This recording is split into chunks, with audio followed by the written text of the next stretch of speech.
If you've ever found yourself maybe late at night scrolling through Zillow, or you get sucked into one of those home renovation marathons, or maybe you just, see these top real estate agents online and they make it look so easy. Well, there's probably a good chance that a thought crossed your mind, like, could I actually do that? Build a career doing that? For a lot of people, real estate looks like this amazing opportunity, a career with big rewards financially, personally.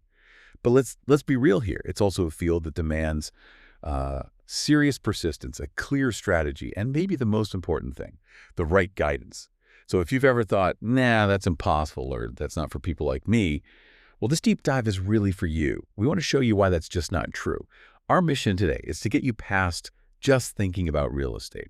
We want you to really grasp the actual steps, the mindset you need to not just, get by, but to truly thrive.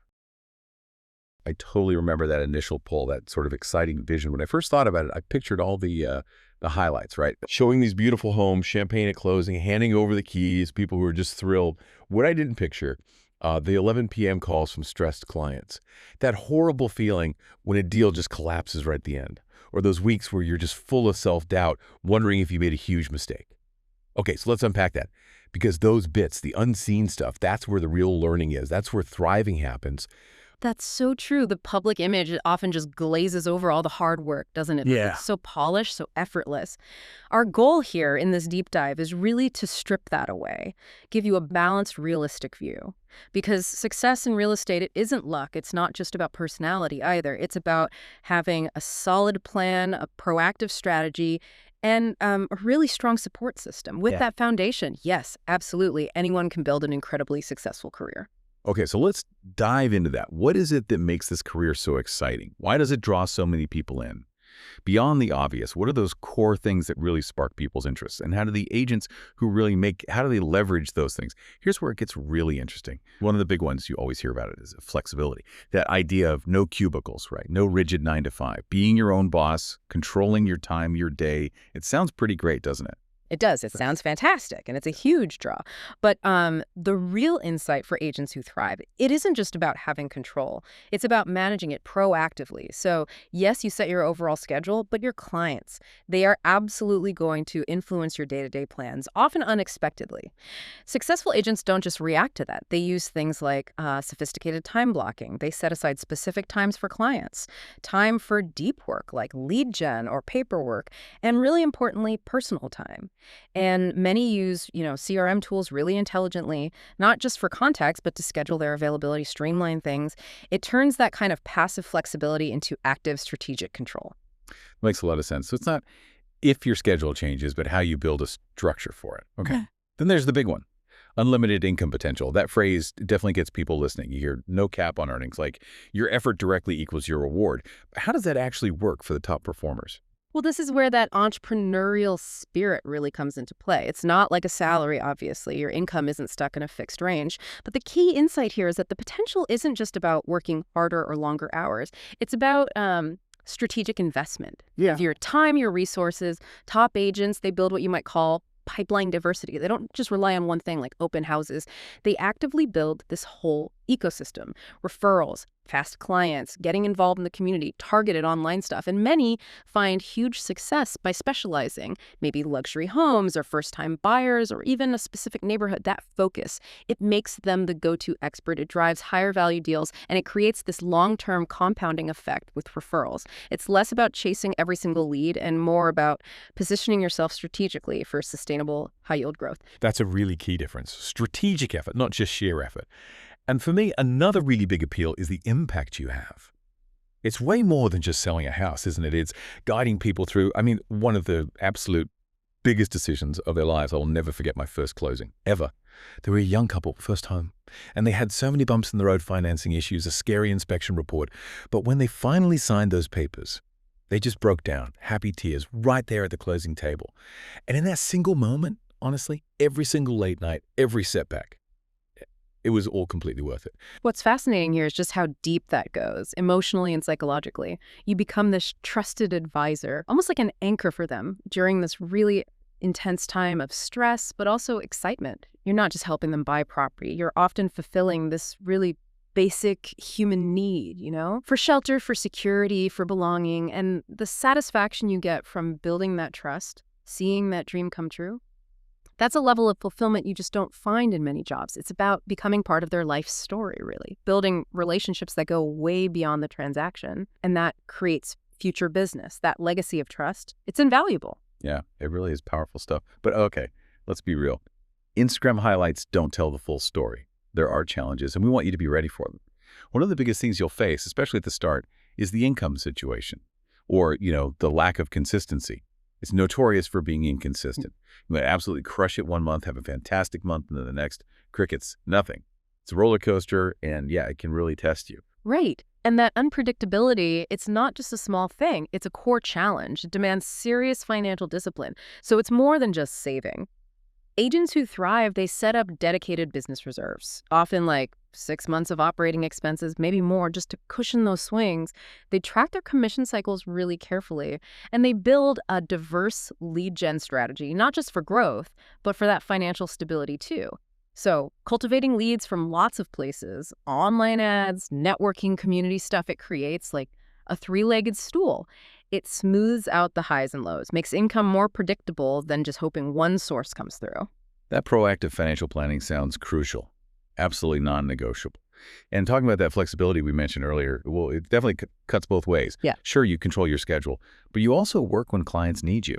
And that means nights, weekends, even holidays sometimes.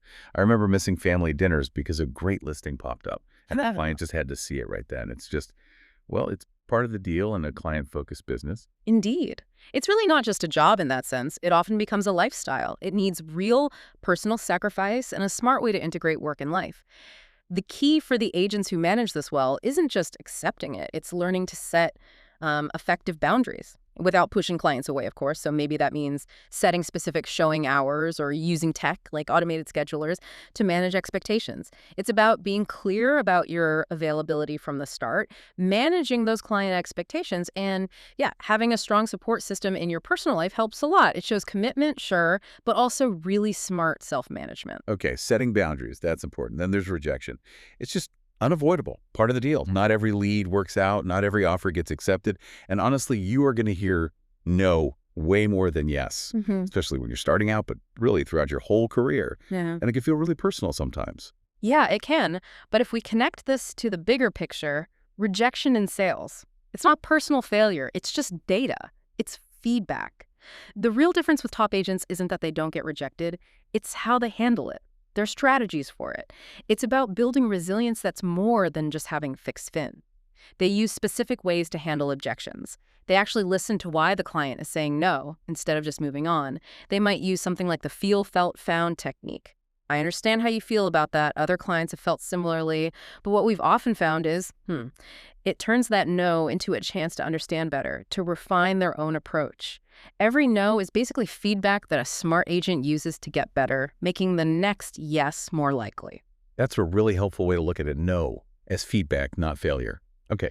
And finally, this job means you wear a lot of hats. You're not just showing houses. You're a market analyst, a negotiator, a marketer. Sometimes you feel like a therapist, and almost always you're a problem solver all at once, often for several people. Which raises an important question, doesn't it? For anyone wanting to thrive, are you ready to become a generalist expert who also knows how to delegate and use systems? Because the reality is, yes, you're always learning. You need a super broad skill set. But critically, the top people know they can't do it all themselves forever. They invest in good CRM systems to automate stuff like marketing or client follow-up. They strategically outsource, maybe hiring a virtual assistant for admin tasks or a pro photographer for listings, maybe even a marketing specialist. It's about managing all that variety efficiently, not by trying to juggle everything, but by building a scalable system around yourself. Right, building an ecosystem, not just trying to be a superhero. And you know what? Talking about these challenges, it isn't meant to scare you off. It's about empowering you. These things are absolutely manageable. They definitely don't mean you can't have incredible success. It just means that success really depends on having a solid plan and the right kind of strategic support. Okay, so now for a quick, really practical tip.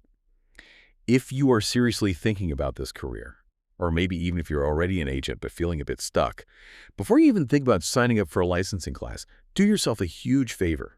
Shadow an active, successful agent for at least a whole week. And I mean really shadow. Don't just tag along for the fun parts, like showings. That's the easy bit. Watch the paperwork, the nitty-gritty.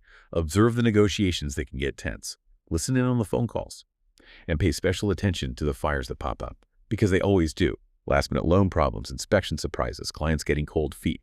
Watch how the agent handles disappointment, how they communicate when things get stressful, how they solve problems right there on the spot. The value of doing that, it's huge. It really can't be overstated. It is the ultimate reality check. Unfiltered. It's how you'll truly find out if the day-to-day grind, the constant changes, the demands, if that stuff actually excites you and fits who you are. Or, maybe if it's just not the right path for you. It closes that gap between the sort of romantic idea of real estate and the actual, sometimes messy, daily work. Getting that insight before you invest a lot of time and money, that is truly invaluable. So we've walked through the big potential and also the, let's say, unvarnished realities of a real estate career. Realities that are totally manageable, by the way. We've looked at the questions, the doubts you might have. But hopefully we've also shed light on the huge potential for growth, for making a real impact. And remember this. Every single successful agent you look up to, they started exactly where you might be right now, with questions, with doubts. And then they made that crucial decision to move forward anyway, but strategically. With the right guidance, the right tools, and a real commitment to taking strategic action, you absolutely can build a thriving, really rewarding real estate career. And a great place to start finding those tools, that advanced training, the support you need to really hit the ground running. Check out thriveinrealestate.org. So thinking about all this, what does it really mean for you personally? Maybe thriving in real estate isn't just counting the closings or the commission checks. Perhaps it's more about embracing the whole journey, right? The challenges, the problem solving, along with the exciting wins. It's about building a resilient business, really mastering your craft, and finding that deep satisfaction in guiding people through these huge life moments, even when it means working nights and weekends and giving it your all. It's really about defining success on your own terms, not just in a career, but maybe in a life with real purpose. Keep learning, keep pushing forward. And in our next deep dive, we are going to peel back the layers on something everyone wonders about. How much do real estate agents actually make? And why the numbers and the strategies behind them might really surprise you.